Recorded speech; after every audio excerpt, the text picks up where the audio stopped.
videos lately and starting up upsidedownrealestate.com again. I resurrected it, put into WordPress. I was like, that's a fair point. Phil did get the calls in my office. I am aware when I did the search of significant amount of short sales in Riverside and San Bernardino. But I was talking to Phil about it. And he goes, well, that's a fair point. And he just sent me this printout from the CRMLS. There are 653 short sales on the CRMLS. Phil said in Southern California, because that is where the majority of the CRMLS is. I don't know that he limited this to Southern California or the entire CRMLS. But you can see there's 653 here, which is an absolutely stunning number. Like, you might recognize the codes for some of these towns, Fontana. I mean, it's just, I had no idea that this was happening. I mean, I had an inkling. I kept checking in October, November, December, but I was looking at San Diego, and I'd see 2 or 3, and there were 23 2 or 3 days ago when I did a video on that. So I was like, oh, I should start working, but I couldn't imagine there are this many, because you're looking back on this, you're like, well, if there's this many people that are on the market and their houses are short, then around them, those people's homes probably don't have enough equity if they bought in the last 3 to 5 years. So that's going to be the tens of thousands. And as soon as these realtors are sitting there without being able to sell the homes, or someone else who really wants out, who has equity, they come in.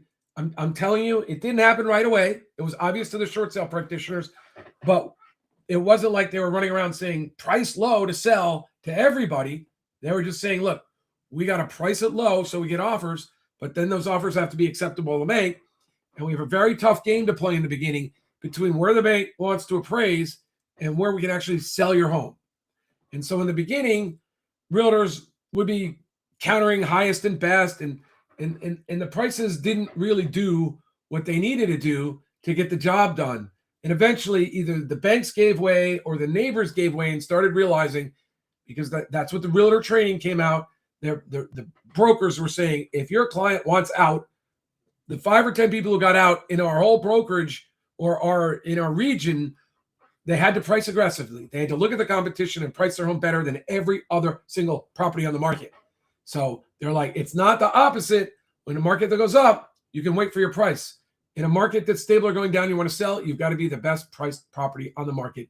And boom, that, I'm telling you, when, I've been doing short sales when I was at a friend's brokerage, and they might have even called me, and I have no idea why I was there, but it was a room full of realtors. And I trained realtors on how to do multiple offers and how to do short sales for the California Association of Realtors at a conference. There were 2 breakout rooms with hundreds and hundreds and hundreds of realtors. So I'm not just making this up. There were times brokerages that had large people asked me to be there. So I'm not quite sure why I was in the room, but I remember the head guy. I remember the company, and I don't want to get them in trouble, but I remember the guy from the regional office saying, we've got John here today, but before John talks about how to do the short sales, I want you to know that it's our strategy that we're telling our sellers that if they want to sell their home in this market, they have to be the lowest priced home on the market, because in every 30-day period or 60-day period, there's only a few buyers, and those buyers are going to look to get the best home possible for their money. And those houses get the offers, and all the other ones just sit. And then it happens again. So now they're 2 months overpriced. Now they're 3 months overpriced. And about that time, the realtors were getting that strategy. That was the end of the market. It collapsed. Boom. And that's what this could be the beginning. You probably still have plenty of time. What are the factors? The factors are really jobs. And that AI thing is scary, right? I mean, like, this could bleed for a long time with ups and downs. You've got Kevin O'Leary making a lot of sense recently, saying that the Gen Z and the younger people, they're not making the kind of income, nor do they want the houses that the baby boomers are selling at these prices. So there's got to be a stalemate there. Do those prices come down? And you know, and I think unfortunately, what would save this market would be to bring rates back to the way they were. I mean, like right around 2019, right before COVID, we started seeing cracks. I remember like the spring, we were wondering what was going on. Some people were just selling to get out. I remember talking to Phil Mills, who I work with, and Phil had 4 properties that he invested in. He was a renovator and fixing them up, and he's like, "Should I hold?" And some people were just selling low to get out because it was a difficult time. Then COVID hit. In the first few weeks, you're like, "Oh, how can the market sustain?" But then the Fed um, did all their monetary policy, and the federal government was giving out free money, and instead of prices going down, prices spiked really crazy.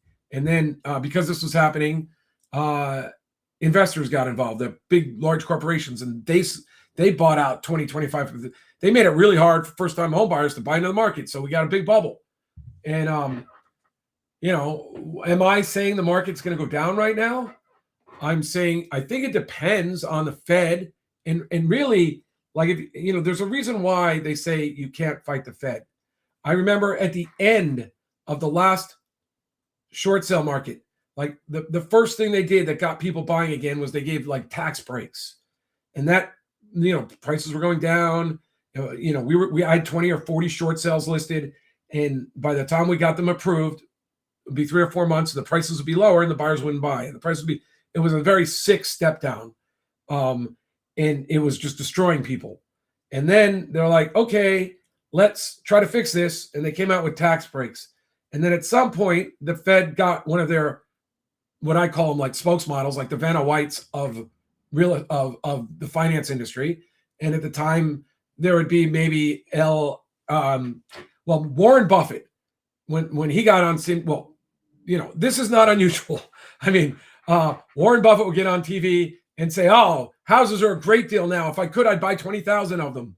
And that was a signal. He was probably told by the Fed to do that. He knew that the Fed had just financially enabled all these hedge funds and everyone to be able to buy up homes. It saved the banks. I'm sure it was telegraphed to them. I'm sure there were ways that, and they just do so many things. Like if I remember, a number 2 or 3 person at Goldman Sachs got to start a company with Soros, and maybe it was like not Countrywide, but it was one of those other ones, Golden, whatever, one of those financial ones, and they got to buy it, and they bought it without any risks. The Fed said, "We'll backstop your assets." So they do things to save the market. Now, could they do this now? They could if they wanted to. Will they do it to save their investor properties? I'd say the tension is save the investors or save Donald Trump and the Republicans, right? Because if this starts happening, that's what the media needs. And and just like Biden had trouble, they didn't bring it up. But I as an observer, it is about the economy for the party in power. And if the economy is doing poorly, they don't get elected.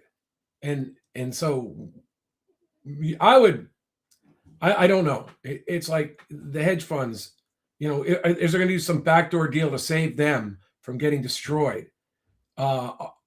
Versus, are they going to save Donald Trump and the Republicans? And I seriously doubt. I mean, if you just know that normally administrations, there was a war. This is before, when we still had a real economy.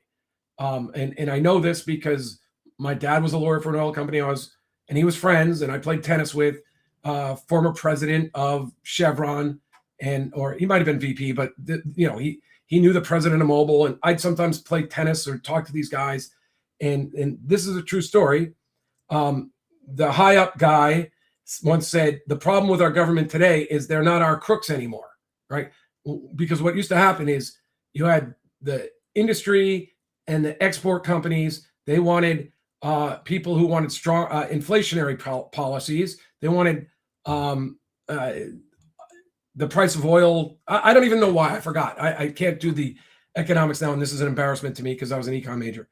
But administrations, Democrats are usually tied to bankers, like all the people on their cabinet related to finance and other things come from the banking industry.